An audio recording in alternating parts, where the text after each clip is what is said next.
Okay, I'll be happy if you can graph these. So we have y equals a sine of bx. This is 4.5. We're doing 1 to 45 odds in pre-calculus. The amplitude will be the absolute value of a. The period for sine, cosine, secant, cosecant would be 2 pi over b. So what I'm going to do is graph a sine wave. A sine wave starts at the origin. It goes up, down, up. It finishes the period in 2 pi over b. b is a 1. 2 pi over 1 means that it finishes it in 2 pi. The absolute value of a in this case is 4.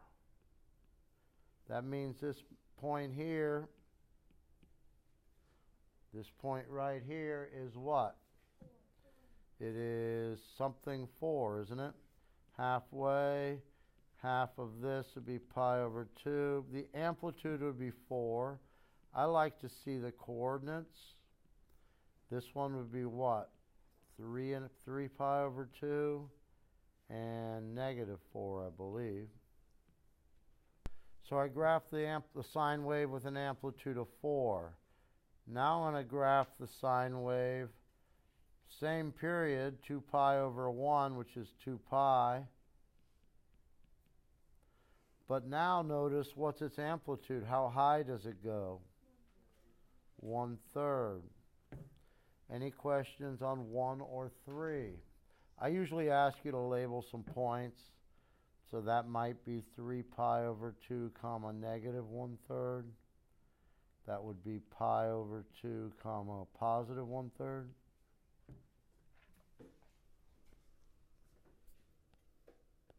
So the bigger the number in front, the bigger the amplitude, and the taller the wave is, the smaller it is, the shorter the wave would be.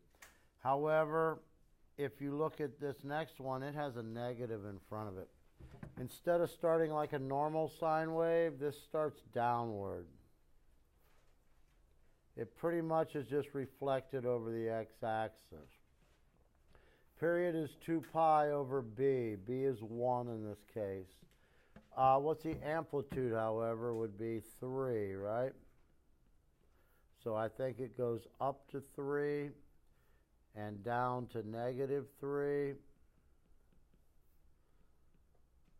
I'd really like it if you could graph these or label these points. Pi over 2 negative 3. 3 pi over 2 positive 3. Now we've graphed number 5. The only thing is it's reflected over the x-axis. I'm going to do a few sine waves before we shift to cosine waves. We might even do a phase shift in here. So this one, notice the amplitude did not change, but I believe the period does. A sine of bx. Again, I would graph a sine wave before you label your axes. Then you label your axes. The amplitude is 1, so I think it goes from 1 to negative 1. And the period, again, is 2 pi over b. In this case, 2 pi over 2 makes the period pi. So this would be 1/2 pi. This would be 1/4 pi. 0/4 pi, 1/4 pi, 2/4 pi, 3/4 pi, 4/4 pi. So what would this be? 3 pi over 2?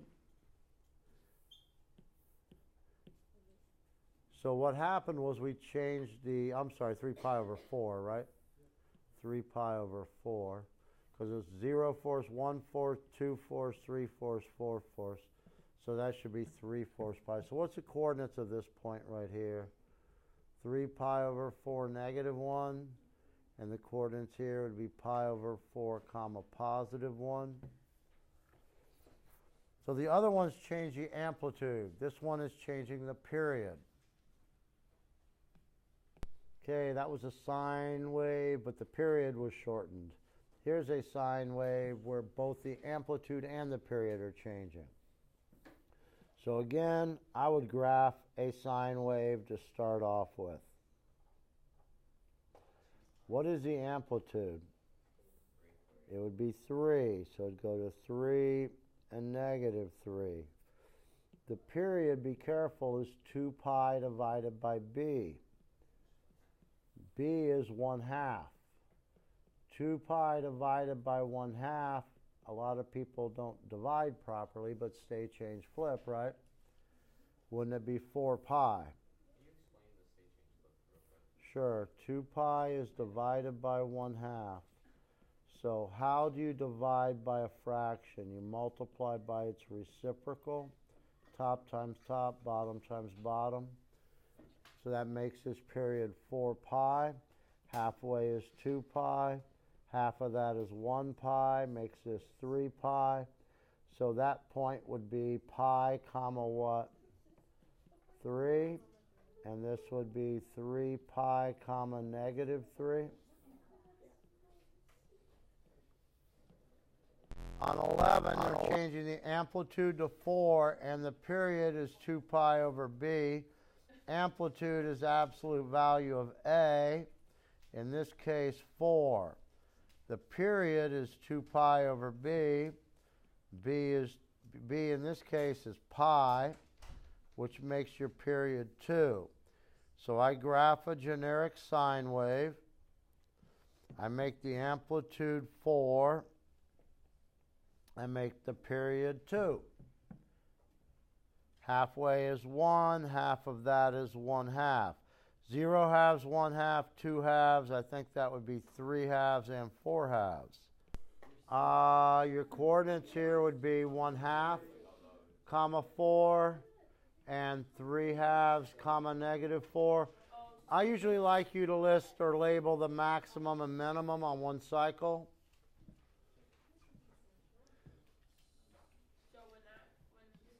I wanted to do 13 because it's a little different. The period, amplitude, absolute value of A. In this case, the amplitude is 3. The period is 2 pi over B. 2 pi over B is 2 pi, so I think it makes the period 1. The B is 2 pi. So I'm going to graph a sine wave, but then I notice it's a negative sign. So I don't start upwards, I start going downwards, and you make it like this. The amplitude again is 3, so it goes from negative 3 to positive 3. The period is 1, so this would be 1/2. This would be 1/4, I believe. Now, 0 force, 1/4, 2 force. This would be 3 force and 4 force. So you need to count by fourths. What would be this coordinate right here? 1/4, Negative 3 at 3 fourths, comma, positive 3. I think after this we start getting into some of the phase shifts. This is where it gets a little bit tricky. I hope everybody watches when I go to 17. 17 is a sine wave. So I start sketching my sine wave. Notice I'm doing it dotted because this is not the actual graph. I did a sine wave. Would the amplitude be 1? And would the period be 2 pi? So let me label things just so I know where everything is. Now, because you have the x minus pi is on the inside with the letter or with the variable. Where am I? Go to here. I always think, what makes this part 0? X minus pi equals 0 means that x would have to equal what? Pi. So what it's going to do is it's going to shift everything pi units to the right. So do you see how this right here starts in an upward at 0? If I move pi to the right, would it start in an upward over here? Okay. So basically, I move everything pi units to the right. please realize that this continued, right? So if that was pi, this was negative pi, isn't it, right here? I think that's negative pi. And if you move, that's in a downward direction. If you move that pi units to the right, wouldn't it be down here?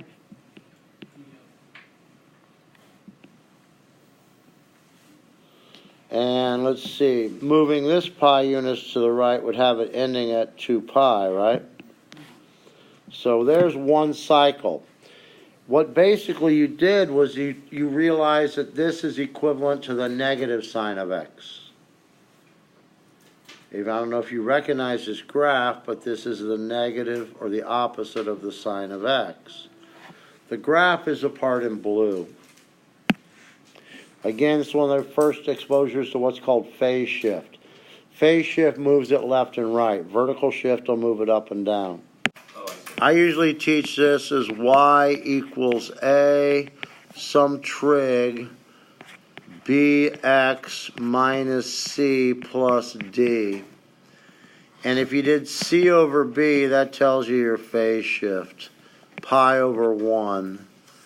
That'll give you your phase shift. D is what's called the vertical shift. The vertical shift. It just moves it up or down. Now that was 17. Let's see if we have another one. Here's 19. I notice that it's a sine. I notice the amplitude is 1, right? So I'm going to graph a sine wave, amplitude 1. And again, I'll do it dotted because it's not part of the actual graph. Okay, what is the period? 2 pi over what's b? 2 pi over b would be 2 pi over 2, making the period pi. That's pi, 1/2 pi, 1/4 pi, and over here is 3/4 pi. Now again, I always continue it or extend it. And I also think what makes this part in here 0. 2x minus pi equals 0. Add the pi and divide by 2. Because it's positive means it moves it to the right, pi over 2. So what I'm going to do is I'm going to take my wave and extend it. If this was pi over 2, this would have been negative pi over 2. And in blue, I'm going to move everything to the right pi. So this was negative 1/4. If I move this to the right pi, I think it'd be here. No, that's pi over 2. If I move negative pi over 2, 1/2 pi to the right, a full pi, wouldn't it be here? This goes down, so this goes down, doesn't it? I believe this is the exact same thing as a sine wave, but it has a slightly different period. What's the amplitude? 1? Yes, you're right. I was rushing with the phone call. I moved it pi. What should I be moving it? Pi over 2. So if I moved it pi over 2 from here, wouldn't it start at the origin and go down? You're exactly right. So this is what the graph should look like. What would be this coordinate? Pi over 4 comma negative 1. This would be 3 pi over 4 comma positive 1. Now we could verify all of these with a graphing utility on a graphing calculator. But I'm trying to keep a level playing field, so I'm probably going to see if I can get you to graph these without a graphing calculator.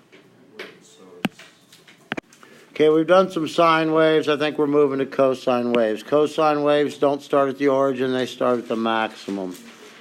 Down and up, just like this. They finish a complete, the amplitude is absolute value of A. So in this case, the A is a 2. What is the B? Because the period is 2 pi over B. If B is 1, 2 pi over 1 makes the period 2 pi. So this would be 2 pi, halfway is 1 pi, halfway is a half pi, making this 3 halves and 4 halves pi. So what's the coordinates of this minimum here? Pi comma negative 2, because the amplitude is not 1, the amplitude is 2 on this one, right? And it does continue, but this is the main or 1 period of it. Okay, we moved to some cosine curve like 31, had an amplitude of 2, but the period remained 2 pi. This time your amplitude is going to be a 1, so you're going to make your cosine curve. It's going to have an amplitude of 1 because the absolute value of A is 1. The period is 2 pi over B. So 2 pi over what's B, making your period pi. So that's 1 pi, half of it is a half pi, half of a half is a fourth, making this 3/4. So your coordinates here might be pi over 2 comma negative 1. So this is a cosine that didn't change the amplitude. This one changed the period, or the frequency. That was 35. Let's try 43. 43 is a cosine curve, so what I'm going to do is start by sketching a cosine. Cosine starts at the maximum, down to the minimum, and then comes back up to complete it one cycle. The amplitude is 1, so I go 1 and negative 1. Period is 2 pi over 1, so the period is 2 pi. That makes this pi, half pi, 1.5 pi. And it would continue down, right? Would this be a negative pi over 2? If you continued this down, where would that hit at? 2.5 pi or 5 pi over 2? Anyway, I take what's inside here and I make it equal 0. That means x would equal pi over 2, which means you move everything pi over 2 to the right. Do you see this right here? Move it pi over 2 to the right. Would it be there? Mm-hmm. Take this, pi over to the right. Would it be like this? Mm-hmm. And this pi over 2 to the right would go there. Mm-hmm. Move this one pi over 2 to the right would be here. Move this one pi over 2. This one pi over 2 to the right I think would be there. So now we've turned a cosine into a sine wave, which is the exact identity we were talking about. This is called a cofunction identity. So I already knew that this was going to turn into a sine wave. Isn't this a sine wave? Anyway, that was 43, and I think that was the last one I was going to do. If you find more, please bring in questions. We'll go over them next time I see you.